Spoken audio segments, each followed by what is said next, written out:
I was gobsmacked. Quite frankly, what you get in a Glowforge, you can't even get with machines that are almost 20 times more expensive. What's up? My name is Jonathan and I run a maker YouTube channel called Maker Tales, and this here is my Glowforge story. As you can see all around me, I just can't use my Glowforge enough. That's all I do. I create projects day in, day out with my Glowforge, doing my best to teach my maker journey with other makers like yourself. Now, I did not exactly know what I wanted to do with my Glowforge, but I did have one main reason. I wanted to create my own puzzle boxes. This here is a 15-step puzzle box, and I have many more that I'm planning to make in the future. But not only have I made puzzle boxes, I've made leather keyrings, I've made pegboards, I've made shelves, I've made storage units.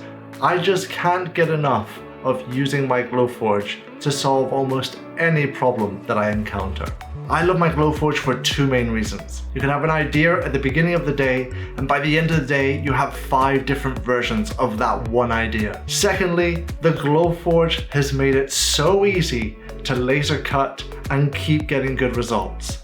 Glowforge pretty much just looks after itself, and no matter what I throw at it, I just keep getting precision, beautiful results from it. Now, in my opinion, I truly think that the Glowforge is one of the best laser cutters that you can get.